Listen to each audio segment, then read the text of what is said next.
Ya, pemirsa, PT Pertamina Persero mengklaim harga aftur yang disalurkan kompetitif dan sesuai dengan aturan yang berlaku. Di sisi lain, harga aftur juga mempertimbangkan demand volume dari masing-masing bandara sesuai dengan frekuensi pergerakan pesawat. PT Pertamina Persero memastikan harga aftur yang disalurkan kompetitif dan mengikuti aturan yang berlaku di Indonesia. Pernyataan tersebut diungkapkan usai pimpinan Air Asia yang menyebut harga bahan bakar aftur di Indonesia yang merupakan termahal di ASEAN. Corporate Sekretari Pertamina Patra Niaga Subholding Commercial and Trading, Happy Wulansari mengatakan, harga aftur yang dijual pada rentang tanggal 1 hingga 30 September adalah Rp13.211 per liter. Happy mengklaim harga ini jauh lebih rendah jika dibandingkan di Singapura yang mencapai Rp23.212 per liter pada periode yang sama. Menurut Happy, nilai kompetitif harga publikasi aftur yang disalurkan Pertamina juga setara dan lebih rendah bila dibandingkan dengan harga publikasi per liter di negara yang memiliki kemiripan landscape geografis. Pertamina Patra Niaga juga mengklaim harga jual aftur yang disalurkan mengacu pada keputusan Menteri Energi dan Sumber Daya Mineral nomor 17 tahun 2019 tentang formula harga dasar dalam perhitungan harga jual eceran jenis bahan bakar minyak umum jenis aftur yang disalurkan melalui depot pengisian pesawat udara. Selain itu, penetapan harga aftur Pertamina juga berdasarkan Mint of Platts Singapore yang menjadi patokan harga pasar terdekat. Harga aftur juga mempertimbangkan demand volume dari masing-masing bandara sesuai frekuensi pergerakan pesawat. Sebelumnya, CEO Air Asia Tony Fernandes mengungkapkan penyebab tiket pesawat di Indonesia lebih mahal dibandingkan negara-negara ASEAN lainnya. Salah satunya karena harga aftur yang terlalu tinggi. Berbagai sumber, IDX Channel. Pemirsa, untuk membahas tema kita kali ini, menjaga harga aftur di level kompetitif, kita sudah tersambung melalui Zoom bersama dengan Bapak Bayu Sutanto, Sekjen Indonesia National Air Carriers Association atau INACA. Selamat pagi, Pak Bayu. Pagi, Mas Pras. Ya. Selamat sehat. Salam sehat juga, terima kasih atas waktu yang disempatkan dan sudah bergabung juga Pak Alvin Lee, pengamat penerbangan. Selamat pagi, Pak Alvin. Selamat pagi, Mas. Ya, salam sehat juga, Pak Alvin. Sama-sama, Mas. Sehat selalu, Baik. sehat dan sejahtera. Terima kasih juga atas waktu yang disempatkan. Langsung saja ini Pak Bayu diupdate. Pelaku industri melihat bagaimana begitu ya pergerakan harga aftur di Indonesia sejak awal tahun, paling tidak sampai dengan saat ini. Pak Bayu, silakan. Ya, baik. Jadi harga aftur ini kan dipengaruhi juga oleh harga fuel ya, harga BBM atau fuel di dunia juga gitu loh. Jadi kalau ada pergerakan di dunia naik turun, itu juga berdampak juga karena harga aftur di Indonesia ini kan disesuaikan harganya atau ditetapkan harganya setiap bulan 2 kali, jadi setiap 15 hari. Dan memang ya naik turun gitu loh, itu yang ada. Kemudian harga aftur ini juga banyak dipengaruhi oleh kurs US dollar juga. Kalau kurs US dollarnya naik tentu akan naik. Karena kita ini kan sekarang jadi importer net ya. Untuk BBM ya, bukan hanya BBM yang lain juga. Nah, antara produksi dalam negeri dengan yang dibutuhkan itu paruhnya produksinya gitu. Jadi kurs atau nilai mata uang sangat berpengaruh juga. Baik, itu dia ada 2 komponen yang mungkin bisa berdampak terkait dengan fluktuasi dari pergerakan harga aftur yang dijual di Indonesia. Tadi ada penyesuaian sudah dilakukan sebenarnya selama 1 bulan itu ada 2 kali dan harga ataupun pergerakan nilai tukar rupiah juga berdampak. Nah, bagaimana Pak Alvin Anda melihat begitu kondisi dari pergerakan harga aftur ini, kemudian ini dampaknya terkait dengan industri penerbangan nasional setelah cukup ramai pemberitaan bahwa harga aftur di Indonesia ini cukup mahal. Ya, saya kira saya belum masuk ke harga aftur dulu ya. Saya lihat kondisi industri transportasi udara Indonesia saat ini.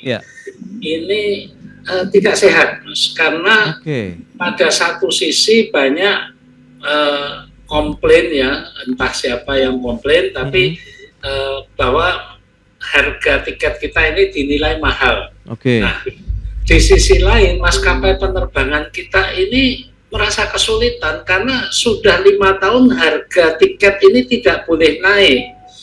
Nah, ini kan serba salah ini, konsumen merasa berat, maskapai penerbangan juga merasa berat.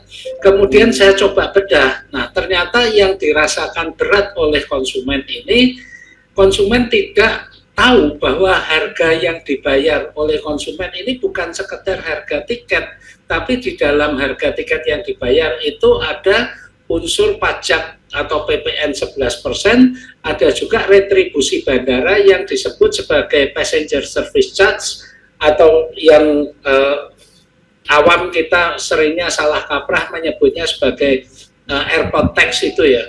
Nah, ini yang membuat besaran itu jadi berat bagi konsumen.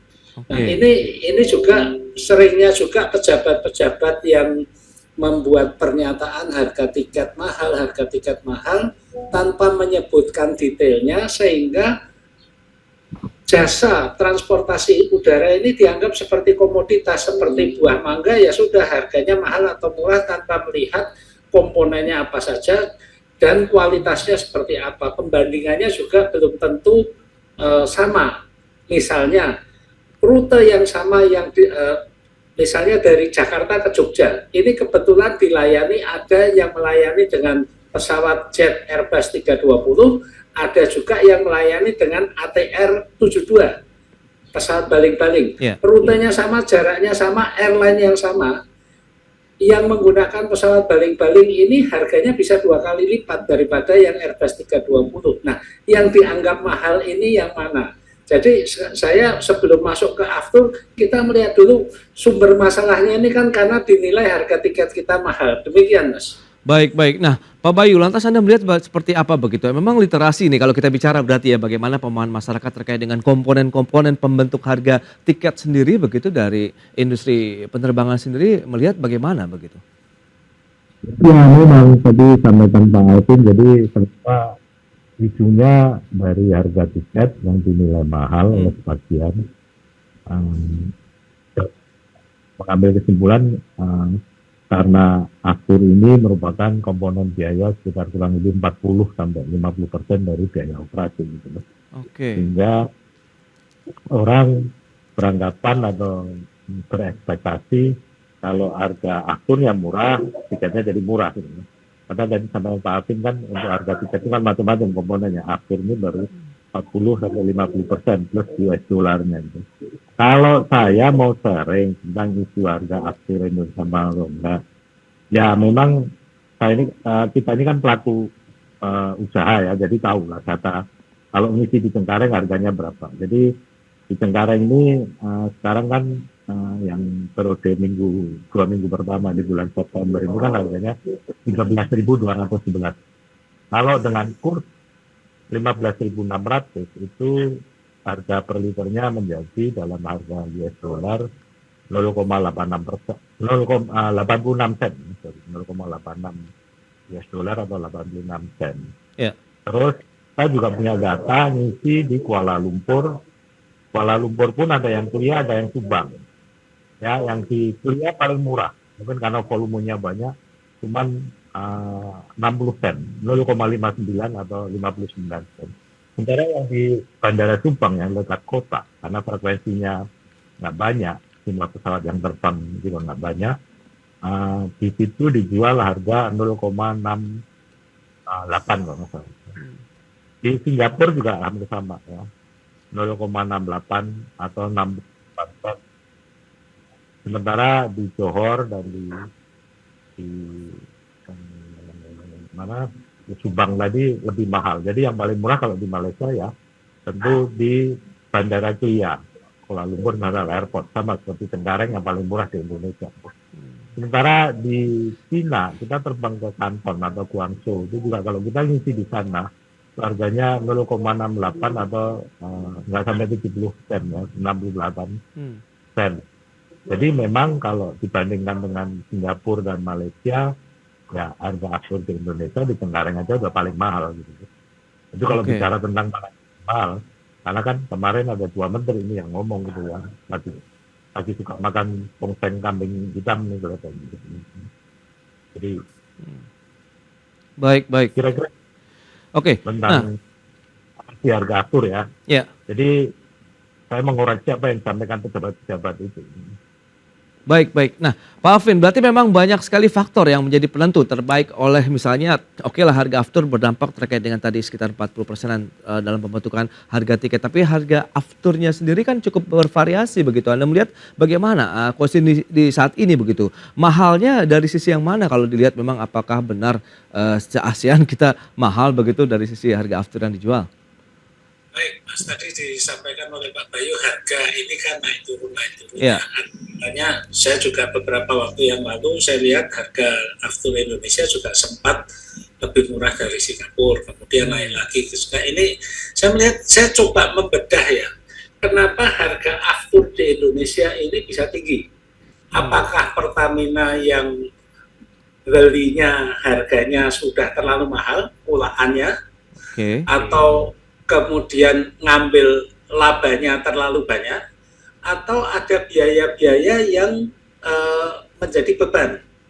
Saya rasa kalau untuk harga beli itu ada pengawasnya. Kalau harga belinya terlalu mahal itu nanti BPK pasti masuk kan.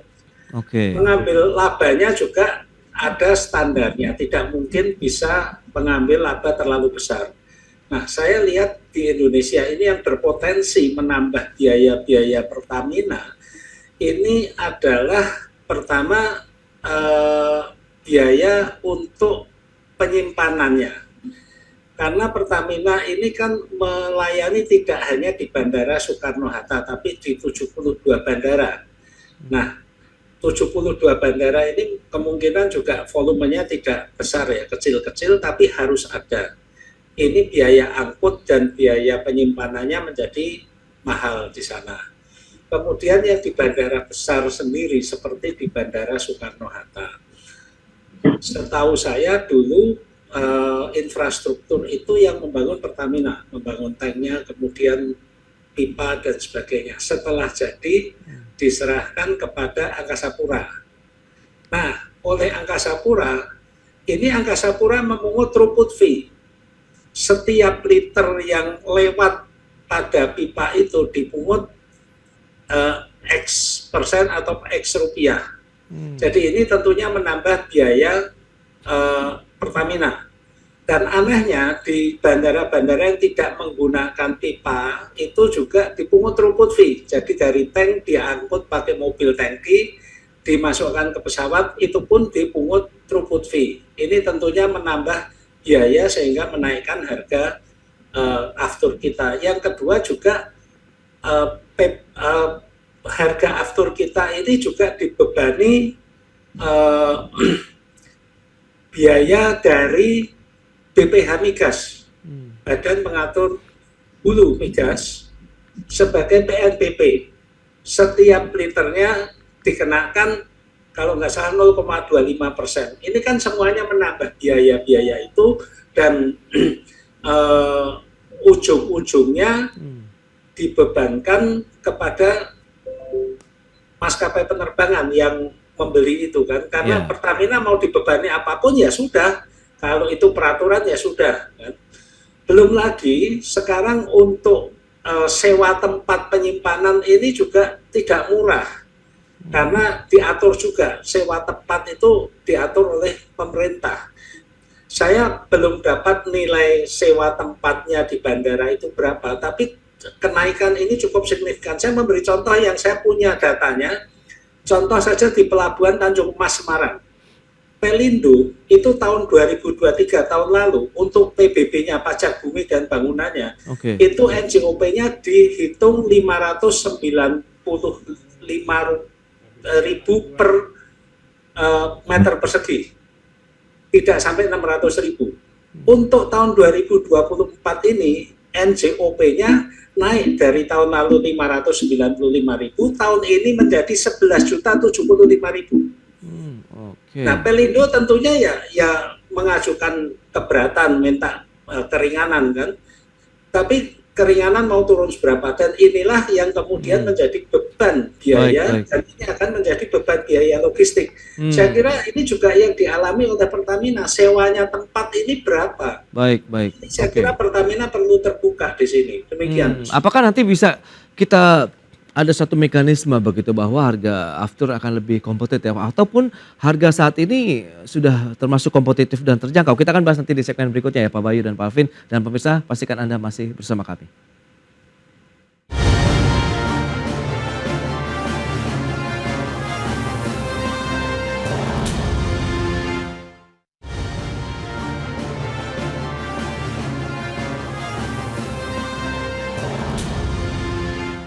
Baik, pemirsa, kita lanjutkan kembali perbincangan menarik ini terkait dengan bagaimana membuat harga kompetitif dari Aftur Indonesia bersama dengan Bapak Bayu Sutanto, Sekjen Inaka, dan juga Bapak Alvin, pengamat penerbangan. Baik, Pak Bayu, mungkin bisa Anda sampaikan begitu terkait dengan harga Aftur saat ini begitu, apakah memang sudah berada di level kompetitifnya begitu? Apakah memang ini sudah masih dalam level yang terjangkau juga nih, untuk operasional maskapai penerbangan yang beroperasi di Indonesia? Silakan Pak. Ya, baik. Jadi tadi kan saya sudah sampaikan juga bahwa harga aftur di Bandara Cengkareng untuk periode saat ini itu dibandingkan dengan negara tetangga ASEAN lah, katanya Singapura, Malaysia, Kuala Lumpur, Baru pun masih paling mahal. Jadi penyebabnya ya tadi itu, Pertamina kan sesuai aturan.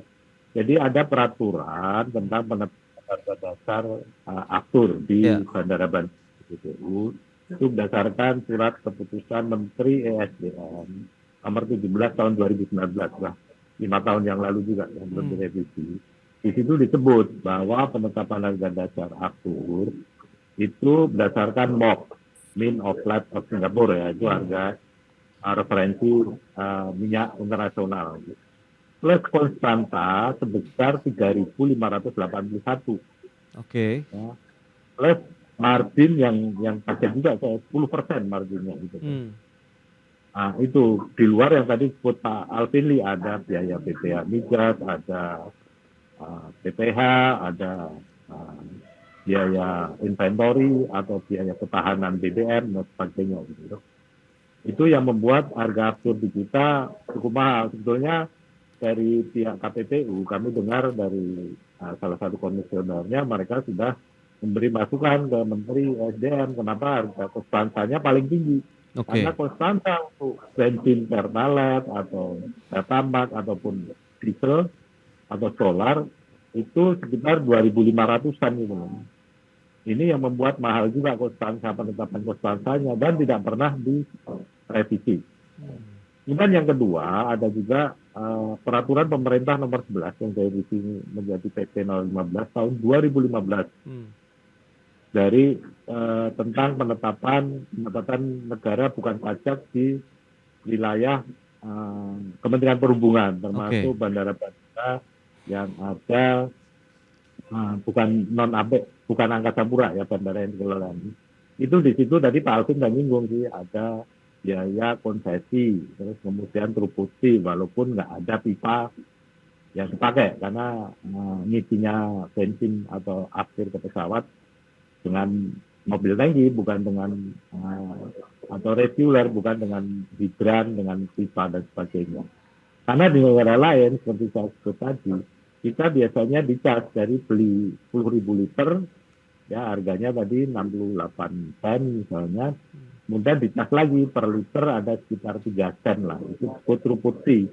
Karena si pihak penjual dalam hal ini atau Petronas, entah BP, entah Shell, ya dia harus menyewa jaringan atau distribusi aftur di bandara tersebut tadi.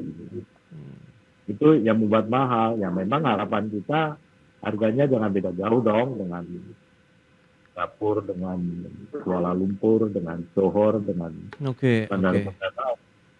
Ya kalau seingat saya patokan-patokan lama dulu ya, sebelum volatile sekali baik kurs dolar maupun harga aftur, itu airline itu yang istilahnya affordable bagi airline itu sekitar 70 sen mestinya.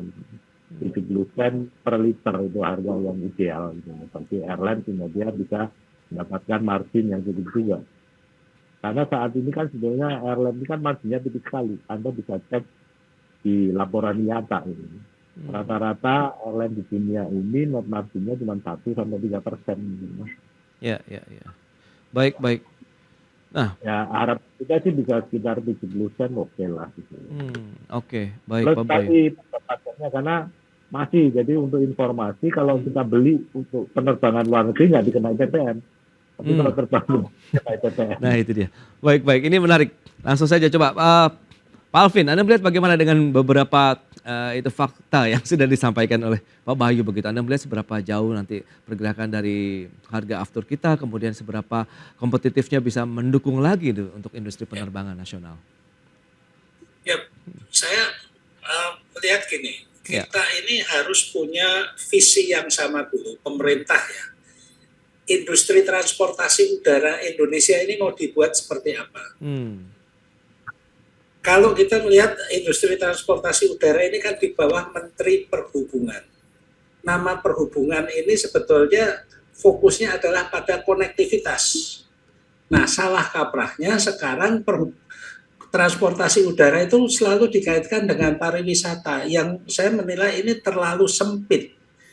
Pariwisata ini hanya salah satu kegiatan ekonomi dan tidak hanya transportasi udara, banyak unsurnya. Nah, masalah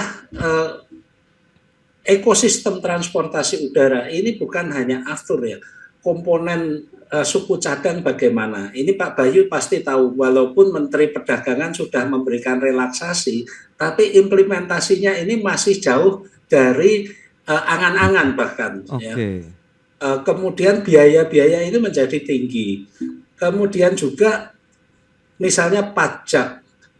Ini kan aneh, untuk penerbangan domestik harga tiket dikenakan PPN, tapi kalau beli tiket ke luar negeri tidak dikenakan PPN 11%. Aftur juga demikian, untuk rute dalam negeri dikenakan PPN 11%, tapi pesawatnya Pak Bayu itu ada Transnusa, satu terbang dari Soekarno-Hatta ke Denpasar, kena PPN 11%, yang satu lagi terbang ke Kuala Lumpur. Yang ke Kuala Lumpur afturnya tidak kena PPN 11%. Nah, ini kan membuat sebetulnya untuk penerbangan domestik kita ini tidak menarik gitu. Dan saya juga tidak heran sekarang kalau maskapai-maskapai penerbangan juga memilih terbang ke luar negeri, tidak diatur tarif batas atas, tarif batas bawah, mengikuti mekanisme pasar, tidak dipungut PPN, bisa lebih kompetitif.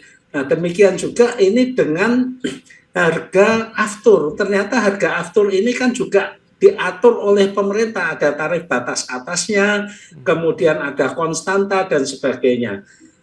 Kalau memang pemerintah ini ingin memajukan transportasi udara kita, ini masuk juga ke biaya-biaya yang terkait dengan akhirnya nanti biaya operasi maskapai penerbangan, termasuk biaya yang dibebankan kepada aftur. Tadi ada biaya sewa lahan, kemudian masih ada throughput fee, masih ada iuran BPH Migas, masih ada konsesi pula. Nah, alangkah baiknya ini kalau dikaji secara lebih komprehensif. Kalau sudah mungut biaya sewa lahan, ya jangan kena throughput fee lagi, jangan kena konsesi dan sebagainya. Jangan berlapis-lapis, semuanya ingin mengambil keuntungan, tidak melihat dampaknya terhadap ekosistem penerbangan kita. Demikian. Baik, baik. Berarti memang masih ada beberapa PR nampaknya harus diselesaikan, dan ini melibatkan banyak stakeholder tentunya. Bagaimana pembentukan harga aftur, kemudian kebijakan-kebijakan terkait dengan pembentukan harga tiket pesawat sendiri pada ujung-ujungnya di mana aftur berada di dalamnya. Semoga ini juga ada win-win solution juga nih dari para pemangku kepentingan lah begitu ya terkait dengan industri penerbangan di Indonesia. Pak Bayu, terima kasih banyak atas waktu sharing yang sudah Anda sampaikan. Pak Alvin, terima kasih juga atas sharing dan juga insight yang sudah Anda berikan nih kepada pemirsa pada hari ini. Pentingnya tadi bagaimana masyarakat juga memahami komponen pembentukan dari harga aftur, kemudian pembentukan harga tiket yang di dalamnya juga ada pergerakan harga aftur sendiri. Baik, terima kasih. Selamat melanjutkan aktivitas Anda kembali. Salam sehat Pak Bayu, Pak Alvin, terima kasih. Terima kasih Mas Pras, selamat siang. Selamat siang Pak Alvin. Ya pemirsa, 1 jam sudah saya menemani Anda dalam Market Review dan perbaharui terus informasi Anda hanya di IDX Channel, your trustworthy and comprehensive investment reference. Ya jangan lupa saksikan program First Session Closing yang akan tayang pukul 11.30 waktu Indonesia Barat. Karena urusan masa depan harus terdepan, aku investor saham. Ya saya Prasetyo Wibowo beserta kerabat kerja yang bertugas pamit undur diri. Terima kasih dan sampai jumpa.